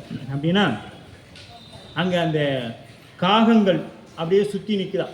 காகம் வந்து பார்க்குதான் உயிரோடு இருக்கிறாங்களாட்டிங்க அப்படின்னு போகுதான், மறுபடியும் சுற்றிட்டு வந்து பார்க்குதான், உயிரோடு தான் இருப்பாங்களாட்டிங்க. இப்படி அந்த காகம் சுற்றி சுற்றி பார்த்து கொண்டு இது எப்படி இருக்குதுன்னா, இது கொலைக்களங்கள், இது போர்க்களம், கொலைக்களம் போர்க்களம். அங்கே கொள்களம், கொல்லன் பற்றைன்னு சொல்லுவோம் பார்த்தீங்களா, அங்கே அந்த தணல் இருக்குது இல்லை நெருப்பு, அது எப்படி இருக்கும், செக்கச்செவேல்னு இருக்கும்.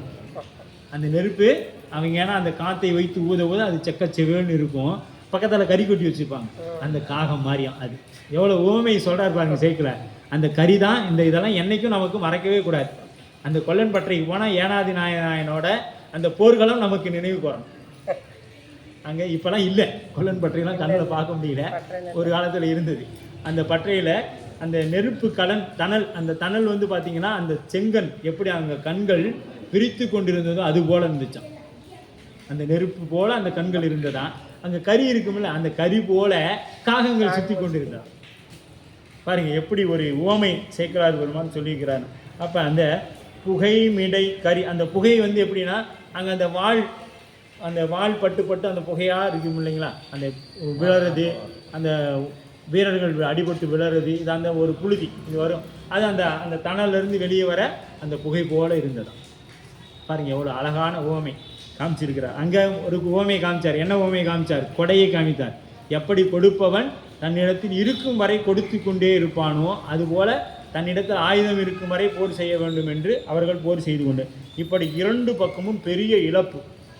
இங்கே ஏனாதிநாத நாயனாருடைய படையிலையும் இழப்பு, அதிசூரனுடைய படையிலையும் இழப்பு. இப்போ 2 பக்கமும் பெரிய இழப்பு ஏற்பட்டது. தின்படை வயவர் பிணம்படு செங்கலம் அதனிடை முன் சிலர் புண்படு வழி சொரியவும் குடல் பொங்கிய கழுகு பருந்தொடு கொண்டு எழும்பொழுதினில் முன் செயல்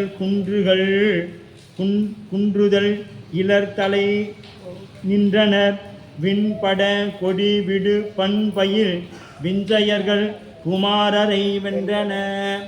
இப்போ இந்த பருந்துகள் அங்கே இருக்கக்கூடிய காகம் பருந்து, தின்படை வயவர் பிணம்படு செங்கலம், அந்த செங்கலனா இரத்த குருதிகள் நிறைந்த அந்த களம், அதனிடை முன் சிலர் புண்படு வழி சொரியவும், அங்கே சில பேர் அந்த வழியில் அழறி கொண்டிருக்கிறாங்க.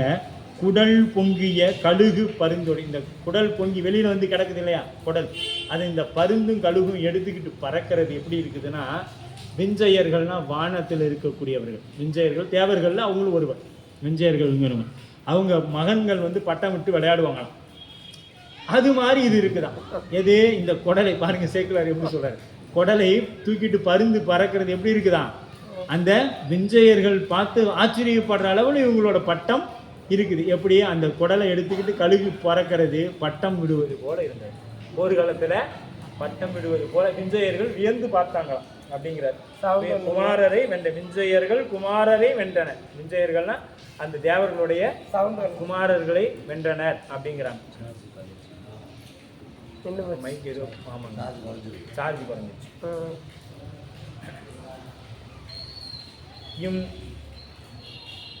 இம்முனை வெம்போரில் இருப்படையின் வாழ்வீரர் வெம்முனையில் விடிய பின் விடாது மிக்கு ஒளிந்த தன்னுடைய பல்படையினர் பின்னகத்தம் முன் தெம்முனைவில் ஏனாதிநாத செறிந்து எழுந்தார்.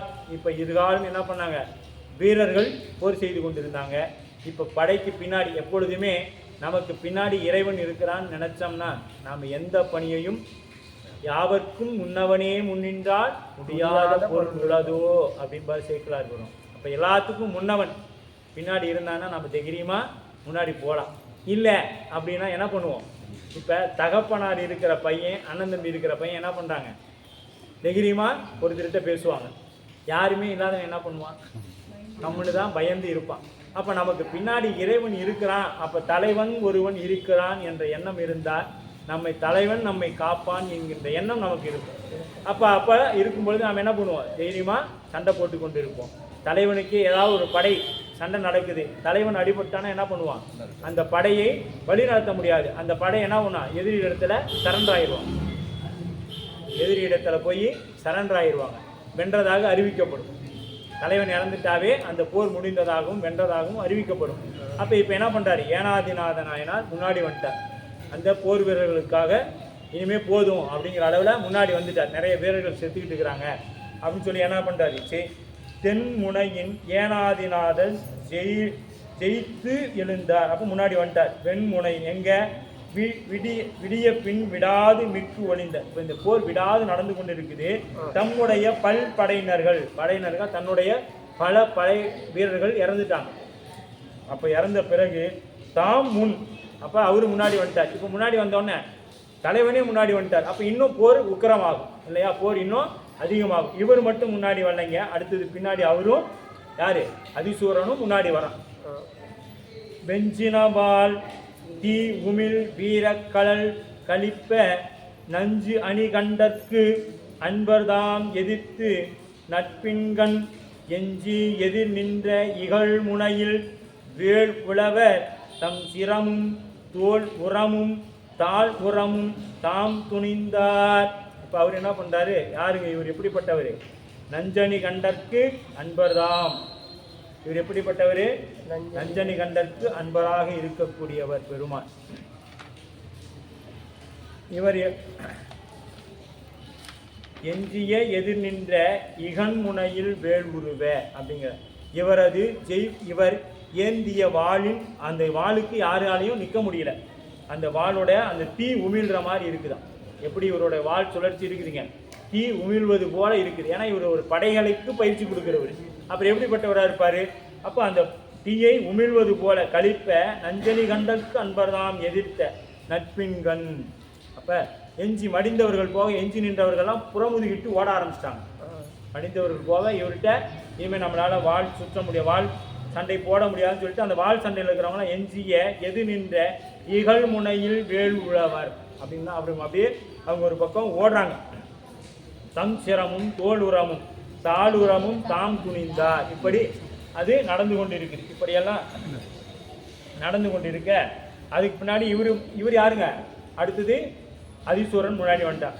தலைப்பட்டார் எல்லாரும் தனி வீரர் வாளின் கொலைப்பட்டார் முட்டாதார் கொள்கலத்தை விட்டு நிலைப்பட்ட மெய் உணர்வு நேர்பட்ட போதில் அலைப்பட்ட ஆர்வம் முதல் குற்றம் போல் ஆகினார்.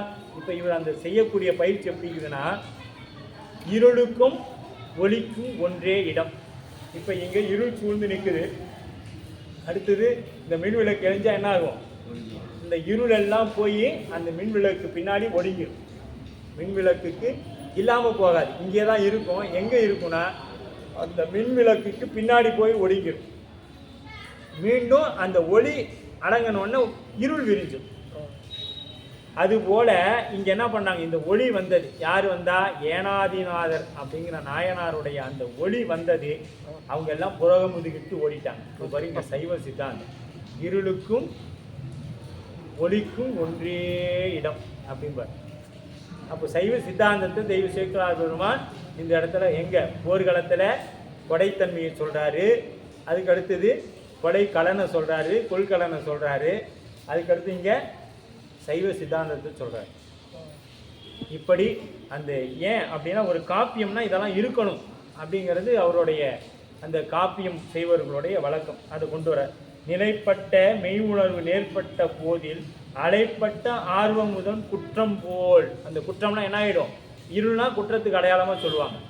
அதனால தான் அந்த ஒரு தீய குணம் உள்ளவங்க கருப்பு சட்டை கருப்பு உடைகளை அணிவாங்க இல்லையா?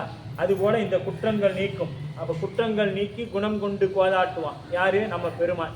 அப்போ ஒளி வந்த உடனே அந்த குற்றங்கள் எல்லாம் நீக்கப்படும். அதுபோல இங்க தனி வீரர்கள் வாளில் கொலைப்பட்ட அவருடைய வாளுக்கு எல்லாரும் கொல்லப்பட்டாங்க. யாரு? ஏனாதிநாதனுடைய வாளுக்கு.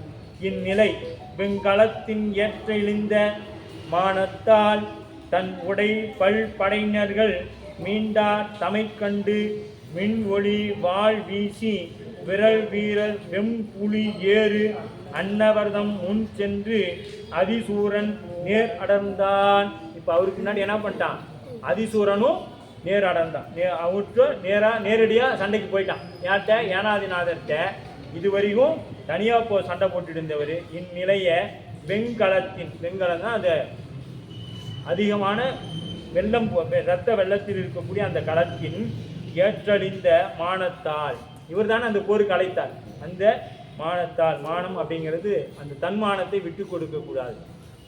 இந்த மானம் விட்டுட்டானா அவன் இறப்பதற்கு சமம் அப்படிம்பாங்க. தன் உடை பல் படையினர்கள் மீண்டார். அப்ப அந்த எல்லா படையினர்களுக்கும் முன்னாடி வந்தார். தமை கண்டு மின்ஒளி வாழ் வீசி விரல், அவரும் என்ன பண்ணார்? அந்த வீசி வீர்வெள் புலி ஏறு. இப்போ புலி இப்போ அங்கே வெளியில் வரக்குள்ள என்ன சொன்னாருங்க? சிங்கம்னு சொன்னார். சிங்கம் பசித்தா தான் உண்ணும். இந்த புலி எப்படி பண்ணுங்க? கண்ணில் பட்டதையெல்லாம் அடிக்கும்.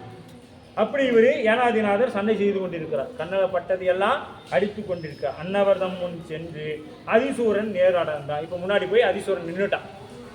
இப்போ முன்னாடி நின்றுக்கிட்டான். மற்றவர்தம் செய்கை வடிவால் ஒளிக்கான சுற்றி வரும் பட்டணையில் தோன்றா வகைக்களத்து பற்றி அடர்க்கும் பொழுதில் தானும் படை பிழைத்து பொன்தடம் தோல் வீரர்க்கு உடைந்து புறகு இட்டான். இப்போ அவனும் அவ்வளோதாங்க. அதிசூரன் என்ன பண்ணான்? அவர் கூட போர் செய்து பார்த்தான். மற்றவர்தம் செய்கை வடிவால் ஒளிக்கானா. மற்றவர்னா அதிசூரன், மற்றவர்னா அவன். அதிசூரன் தம் செய்கை வடிவால் ஒளிக்கானா. எது? ஏனாதிநாதனுடைய அந்த ஒளி எது? வாளுடைய சுழற்சி, அந்த ஒளி சுற்றி வரும் வட்டணையின் அந்த வட்டம் வட்டமாக போடுதான். அவர் வாள் சுற்றுறது பார்த்தீங்கன்னா ஒரு வட்டத்தை உண்டு பண்ணுதான். அப்படி வட்டணையில் தோன்றா வகை கலந்து பற்றி அடர்க்கும் பொழுது இப்படி அவர் தன்னை பாதுகாக்க சுற்றிட்டு இருக்கிறார். தானும் படை விளை.